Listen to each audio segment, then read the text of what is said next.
Punjab assembly का इजलास आज होगा या नहीं, कन्फ्यूजन अभी भी बरकरार है। पंजाब असम्बली का इजलास आज ही होगा।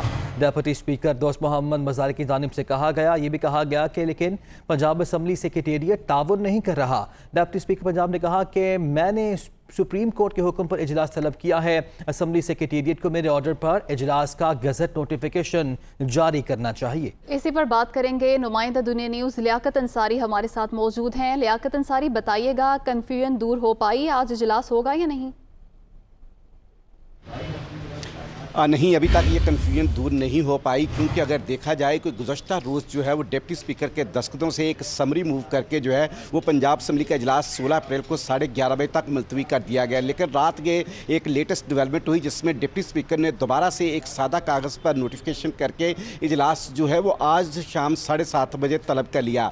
असम्बली सेक्रेटेरिएट का मौक़िफ़ है कि उन्हें उनका ऑर्डर तहरीरी तौर पर कोई मसूल नहीं हुआ और इसके लिए पंजाब असम्बली इजलास तलब करने के लिए जो है वो एक समरी मूव करना पड़ती है, जिस पर सेक्रेटरी असम्बली, लेजिस्लेशन ब्रांच और डीजी पार्लिमानी अमूर जो है उसके सिग्नेचर होना लाजमी होते हैं। इसलिए उस प्रोसेस को अडॉप्ट नहीं किया गया और इसलिए उस इजलास का गजट नोटिफिकेशन भी जारी नहीं हो सका। तो यूँ जब तक पंजाब असम्बली जो है वो गजट नोटिफिकेशन नहीं जारी करती उस वक्त तक आज का जो स्पीकर का तलब करता इजलास है वो कानूनी तौर पर नहीं हो सकता।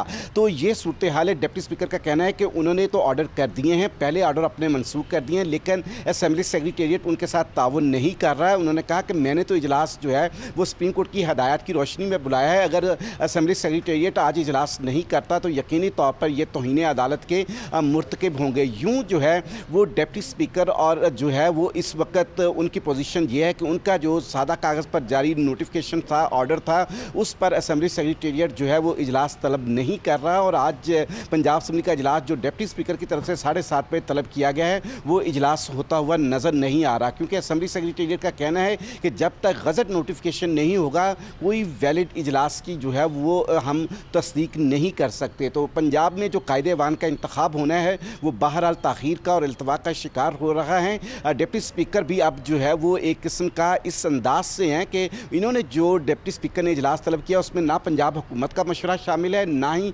तहरीक इंसाफ का मशवरा शामिल है और ना ही स्पीकर ऑफिस का मशवरा शामिल है। तो इस तरह डिप्टी स्पीकर का कहना है कि उन्होंने इन तीनों फ्री कैन जो हुकूमत पंजाब के फ्री कैन बनते हैं उनको एतमाद में नहीं लिया, बल्कि सुप्रीम कोर्ट के अहकामात की रोशनी में जो है वो अज खुद जो है वो इजलास की तारीख तब्दील कर दी है। तो यूँ डिप्टी स्पीकर जो है इस महाज पर अपनी ही हुकूमत तहरीक इंसाफ से जो है उनका मौक़िफ़ बिल्कुल मुख्तलिफ है। तो वो हुकूमत के साथ नहीं खड़े नज़र आ रहे हैं, ना ही स्पीकर ऑफिस के साथ खड़े नज़र आ रहे हैं और ना ही असम्बली सेक्रेटेरिएट के साथ खड़े नज़र आ रहे हैं, बल्कि उनका मौक़िफ़ जो है वो इनफरादी है और अलग हैं। इसलिए ये एक आइनी, कानूनी और रूल्स का अबहाम जो है वो पैदा हो चुका है और पंजाब असम्बली के इजलास का हम इस वक्त तक नहीं कह सकते कि शाम को होगा या नहीं होगा। लेकिन एक बात कन्फर्म है कि इसके नतीजे में कशीदगी में ज़रूर इजाफा हो गया है। सियासी तौर पर मुस्लिम नून ने भी जो है वो आज असम्बली आने का ऐलान कर रखा है और तहरीक इंसाफ जो है वो भी कहती है कि वो रूल्स से हट कर कोई इजलास नहीं होने देगी। तो यूँ सियासी कशीदगी में इजाफा हो गया है, लेकिन